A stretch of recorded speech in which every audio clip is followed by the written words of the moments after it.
겉만 경건한 신앙에서 돌이켜 참된 회개로 나아가라. 누가복음 16장 19절에서 31절 말씀입니다. 사랑하는 성도 여러분, 교회에 오래 다니다 보면 자연스럽게 말씀을 많이 알고 예배에도 익숙해지고 봉사나 직분도 맡게 됩니다. 하지만 시간이 흐를수록 우리가 더 진지하게 돌아봐야 할 질문이 하나 있습니다. 나는 지금도 말씀 앞에서 회개하고 있는가? 내 신앙은 하나님 앞에서 진실한가?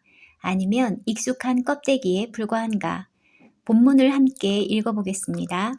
어떤 부자가 있었는데 그는 자색 옷과 고운 베옷을 입고 날마다 즐겁고 호화롭게 살았다. 그런데 그 집 대문 앞에는 나사로라 하는 거지 하나가 헌데 투성이 몸으로 누워서 그 부자의 상에서 떨어지는 부스러기로 배를 채우려고 하였다. 개들까지도 와서 그의 헌대를 핥았다. 그러다가 그 거지는 죽어서 천사들에게 이끌려가서 아브라함의 품에 안기었고 그 부자도 죽어서 묻히었다. 부자가 지옥에서 고통을 당하다가 눈을 들어서 보니 멀리 아브라함이 보이고 그의 품에 나사로가 있었다. 그래서 그가 소리를 질러 말하기를 아브라함 조상님, 나를 불쌍히 여겨 주십시오. 나사로를 보내서 그 손가락 끝에 물을 찍어서 내 혀를 시원하게 하도록 하여 주십시오.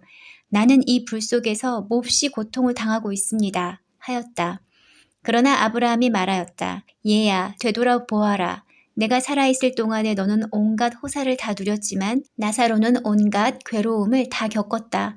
그래서 그는 지금 여기서 위로를 받고 너는 고통을 받는다. 그뿐만 아니라 우리와 너희 사이에는 큰 구렁텅이가 가로놓여 있어서 여기에서 너희에게로 건너가고자 해도 갈 수 없고 거기에서 우리에게로 건너올 수도 없다. 부자가 말하였다. 조상님, 소원입니다. 그를 내 아버지 집으로 보내주십시오. 나는 형제가 5이나 있습니다. 제발 나사로가 가서 그들에게 경고하여 그들만은 고통받는 이곳에 오지 않게 하여 주십시오. 그러나 아브라함이 말하였다. 그들에게는 모세와 예언자들이 있으니 그들의 말을 들어야 한다. 부자는 대답하였다. 아닙니다. 아브라함 조상님, 죽은 사람들 가운데서 누가 살아나서 그들에게로 가야만 그들이 회개할 것입니다. 아브라함이 그에게 대답하였다. 그들이 모세와 예언자의 말을 듣지 않는다면 죽은 사람들 가운데서 누가 살아난다고 해도 그들은 믿지 않을 것이다. 오늘 함께 나눌 예수님의 비유, 부자와 나사로의 이야기는 단지 부자와 가난한 자의 운명을 대조하는 이야기가 아닙니다. 이 말씀은 예수님께서 바리새인들과 율법사들, 곧 당시의 종교 지도자들, 그리고 오늘날 겉으로는 경건해 보이지만 회개 없는 신앙생활을 하는 사람들에게 주시는 날카로운 경고입니다. 이 비유에 등장하는 부자는 당시 바리새인들의 전형적인 모습을 대변합니다. 그는 자색 옷과 고운 베옷을 입고 날마다 즐겁고 호화롭게 살았습니다. 반면 그의 대문 앞에는 상처투성이인 채 버려진 나사로가 있었지만 부자는 그를 돌아보지 않았습니다. 그는 단지 악한 행동을 한 것이 아니라 눈앞에 고통받는 이웃을 철저히 외면한 죄를 지었습니다. 예수님은 이 부자의 모습을 통해 바리새인들의 위선을 폭로하셨습니다. 그들은 율법에 등했고 말씀을 잘 알았으며 철저하게 외적인 경건을 지켰습니다. 그러나 정작 율법의 핵심인 자비와 사랑, 긍휼과 회개는 버려두고 자기 의와 외식, 물질에 대한 집착 속에 살아갔습니다. 바리새인들은 말씀을 아는 것에 머물렀고 그 말씀 앞에서 삶을 돌이키지 않았으며 고통받는 이웃에 대한 책임도 하나님 앞에서의 겸손함도 없었습니다. 예수님은 그들의 겉으로만 경건한 신앙, 말씀은 알지만 회개하지 않는 태도, 그리고 말씀을 실천하지 않는 신앙의 모순을 이 비유를 통해 명확히 드러내셨습니다.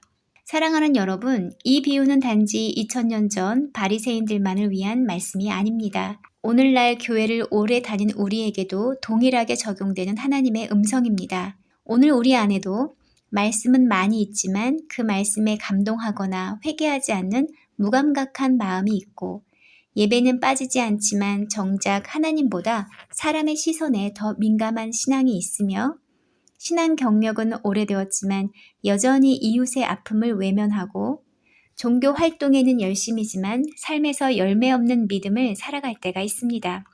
우리는 부자처럼 그저 나의 삶이 편안하고 평탄한 것만으로 신앙이 좋다고 착각할 수 있습니다. 하지만 예수님께서 말씀하신 이 비유는 우리에게 이렇게 묻고 계십니다. 내가 지금 말씀을 듣고 있는가? 그 말씀 앞에서 내 삶은 변하고 있는가? 너는 진정 회개하며 이웃을 사랑하는 삶을 살고 있는가? 본문 마지막에서 부자는 아브라함에게 간청합니다. 죽은 자가 살아나서 경고해주면 형제들이 회개할 것입니다. 그러나 아브라함은 이렇게 대답합니다. 그들이 모세와 예언자들의 말을 듣지 않는다면 죽은 사람이 살아난다고 해도 믿지 않을 것이다. 이 말씀은 매우 두려운 진리입니다. 말씀 앞에서 마음이 열리지 않으면 기적도 소용없다는 것입니다. 이미 우리에게는 성경이 주어졌고 그 속에 하나님의 뜻, 회개의 촉구, 사랑의 실천, 구원의 길이 분명히 제시되어 있습니다. 지금 우리에게 필요한 것은 더 많은 지식이나 더 화려한 활동이 아니라 겸손한 마음으로 하나님 말씀 앞에 무릎 꿇는 회개입니다. 그리고 회개한 자답게 이웃을 외면하지 않는 삶, 작은 자를 돌보고 사랑을 실천하는 말씀의 순종자로 살아가는 것입니다. 함께 기도하겠습니다. 하나님, 오늘 이 말씀은 오래 신앙생활을 한 사람일수록 더 깊이 새겨야 할 말씀이라고 생각됩니다. 교회 다닌 횟수보다 더 중요한 것은 말씀 앞에서 날마다 회개하고 순종하는가입니다. 지식보다 변화가, 습관보다 은혜가, 경력보다 중심이 중요합니다.